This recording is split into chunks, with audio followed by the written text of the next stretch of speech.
Guys, आज हम एक इंटरेस्टिंग टॉपिक पे बात करेंगे। It's an UPI. तो यूपीआई के बारे में हम सबको पता है बिकॉज वो हम डेली बेसिस पे यूज करते हैं। अगर हम यूपीआई के कुछ नंबर देखें तो लास्ट मंथ यूपीआई से लगभग 24 लाख करोड़ की ज्यादा की वैल्यू के ट्रांजेक्शन हुए थे।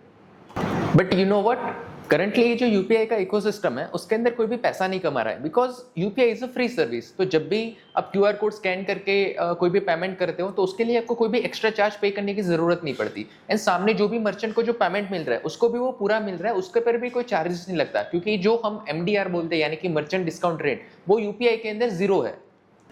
लेकिन हम जब यूपीआई के बैकएंड में देखते हैं तो उसके अंदर बहुत सारे कॉस्ट इन्वॉल्व होते हैं, जैसे कि आपका डिजिटल इंफ्रास्ट्रक्चर कॉस्ट हो गया, आपका सर्वर कॉस्ट हो गया। तो जनरली ये जो कॉस्ट होते हैं वो आपके यूपीआई एप्स बैंक बर्न करते हैं। तो क्या कोई ऐसा कोई सॉल्यूशन पॉसिबल है जहां पर आपके ये जो यूपीआई एप्स है वो भी पैसे कमाए एंड उसके लिए आपको कोई भी एक्स्ट्रा चार्ज पे करने की जरूरत ना पड़े, उल्टा उससे आपको बेनिफिट हो? तो yes, it is a possible thing through liquid mutual fund. अभी आपको ये लग रहा होगा कि जब भी हम यूपीआई की बात कर रहे हैं तो इसमें लिक्विड म्यूचुअल फंड कहाँ से आया। तो ट्रस्ट मी, ये जो लिक्विड म्यूचुअल फंड है यहीं पे पर पूरा गेम चेंज कर रहा है। अगर आपको पता हो तो जब आप म्यूचुअल फंड में कोई भी रिडेम्पशन करते हैं तो वो रिडेम्पशन होने से लेके आपकी अकाउंट में जब भी पैसे आते हैं तो उस पीरियड में T+2 यानी कि लगभग 2 से 3 दिन तक का टाइम लगता है। लेकिन जब भी आप लिक्विड म्यूचुअल फंड का रिडेम्पशन करते हैं तो वो इंस्टेंटली हो जाता है, अप टू 50,000 या फिर 90% ऑफ योर फंड वैल्यू। यानी कि अगर आपने लिक्विड म्यूचुअल फंड में 20,000 रुपीज इन्वेस्टमेंट किए थे तो उसमें से 18,000 तक का रिडेम्पशन आप इंस्टेंटली कर सकते हो। अभी आप ये इमेजिन कीजिए, आपने एक यूपीआई ऐप के थ्रू लिक्विड म्यूचुअल फंड में इन्वेस्टमेंट किया था, फॉर एग्जांपल 20,000। एंड जब भी आपको कोई भी यूपीआई का पेमेंट करना है तो आपने क्यूआर कोड स्कैन किया, जैसे आपने अमाउंट मेंशन किया फॉर एग्जांपल 500 रुपीज, तो जो 500 रुपीज है वो आपके लिक्विड म्यूचुअल फंड से रिडेम्पशन हो रहे हैं। आपकी जो सेविंग बैंक अकाउंट आपके जो सेविंग बैंक अकाउंट है वहां पर ये क्रेडिट हो रहा है। एंड जब भी आपने यूपीआई का पिन मेंशन किया तो आपके सेविंग बैंक अकाउंट से ये डेबिट होके जो भी मर्चेंट का या फिर आपको जिसको भी बैंक ट्रांसफर करना था वहां पर ये क्रेडिट हो गए। और ये जो पूरा प्रोसेस हो रहा है वो विद इन अ सेकंड हो रहा है। अभी आपको ये लग रहा होगा कि ये बहुत ही ज्यादा आइडियलिस्टिक है या फिर बहुत ही टफ प्रोसेस होगा बिकॉज उसके अंदर बहुत सारे ट्रांजेक्शन इन्वॉल्व है, क्योंकि एक जगह पर म्यूचुअल फंड का रिडेम्पशन हो रहा है, वो आपके बैंक अकाउंट के अंदर क्रेडिट हो रहा है, वही अमाउंट आपका यूपीआई के थ्रू ट्रांसफर हो रहा है मनी। लेकिन ये इतना ज्यादा टफ भी नहीं है, ये प्रैक्टिकली पॉसिबल है। और अभी एक एप्लीकेशन है, इट्स कॉल्ड क्यूरी मनी, जो ये सेम प्रोसेस कर रहे हैं, जिसके थ्रू आप लिक्विड म्यूचुअल फंड के थ्रू आप इन्वेस्टमेंट कर सकते हो लिक्विड म्यूचुअल फंड में।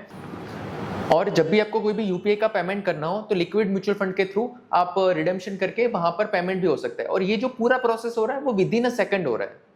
अब हम ये समझते हैं कि ये जो यूपीआई पेमेंट है थ्रू लिक्विड म्यूचुअल फंड, इससे किस किस को बेनिफिट मिल सकता है। तो सबसे पहले आपके जो यूपीआई एप्स है, तो जैसे हमने पहले बात की थी कि करंटली ये जो यूपीआई जो ट्रांजेक्शन हो रहा है उसके अंदर आपके जो यूपीआई एप्लीकेशन को कुछ भी नहीं मिलता बिकॉज यूपीआई फ्री सर्विस है। तो इस केस में जब भी आप उस यूपीआई ऐप के थ्रू लिक्विड म्यूचुअल फंड में इन्वेस्टमेंट करते हो तो एक एक्सपेंस रेशियो लगता है जो आप पे करते हो, तो उस एक्सपेंस रेशियो का कुछ पार्ट आपके जो यूपीआई एप्स है उनको मिलेगा। तो इवेंचुअली आपके यूपीआई ट्रांजेक्शन तो फ्री रहेंगे बट उस एक्सपेंस रेशियो के थ्रू आपके जो यूपीआई एप्स है वो पैसे कमा सकेंगे। सेकंड थिंग इज कि आपको क्या बेनिफिट मिलेगा। तो जब भी अगर आपको पता हो तो आप कोई भी सेविंग बैंक अकाउंट के अंदर आप अपने पैसे रखते हो, जैसे कोई भी स्टैंडर्ड बैंक जैसे कि एसबीआई, एक्सिस या फिर आईसीआईसीआई, तो उसके अंदर जो आपको इंटरेस्ट रेट मिलता है वो मिलता है 2.5%, 3% या फिर मैक्सिमम 3.5 या 4% तक का। लेकिन जब भी आप लिक्विड म्यूचुअल फंड में इन्वेस्टमेंट करते हो तो वहां पर आपको जो रिटर्न्स मिलता है या फिर जो इंटरेस्ट मिलता है वो मिलता है 4 से 6%, 6.5% तक का भी उसके अंदर रिटर्न्स मिलता है।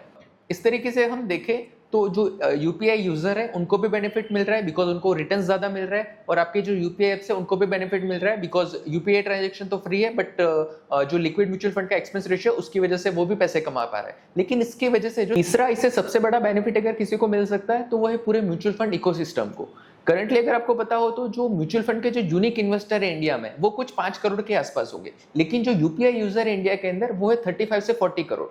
करंटली ये जो सर्विसेज है यूपीआई की जहां पर आप लिक्विड म्यूचुअल फंड के थ्रू यूपीआई के ट्रांजैक्शन कर सकते हो वो सिर्फ क्यूरी मनी प्रोवाइड कर रहा है। बट इन फ्यूचर जाके लाइक जो मेजर यूपीआई एप्स है जैसे कि पेटीएम, फोन पे या फिर गूगल पे, जो करंटली 90% से ज्यादा मार्केट शेयर ओन करते हैं इन द यूपीआई पेमेंट्स, अगर वो ये सिस्टम भी बिल्ड कर लेते हैं तो बहुत सारे ऐसे जो न्यू इन्वेस्टर होंगे जो फर्स्ट टाइम म्यूचुअल फंड के अंदर आएंगे। माना कि वो स्टार्ट कर रहे हैं लिक्विड म्यूचुअल फंड के थ्रू, बट अगर वो एक बार इस म्यूचुअल फंड के इकोसिस्टम में आता है तो मे बी इस बात के चांसेस ज्यादा रहेंगे कि वो फ्यूचर में जाके जो दूसरे इन्वेस्टमेंट ऑप्शन है म्यूचुअल फंड के अंदर, जो दूसरी म्यूचुअल फंड स्कीम, उसको भी वो एक्सप्लोर करे। And the most important thing कि ये जो पूरा वीडियो था वो सिर्फ एजुकेशन पर्पस के लिए था, ये कोई भी क्यूरी मनी या फिर कोई भी म्यूचुअल फंड की तरफ से स्पॉन्सर नहीं था। And the last thing is कि mutual fund investments are subject to market risk, so please read all scheme related document carefully before investing. Thank you so much.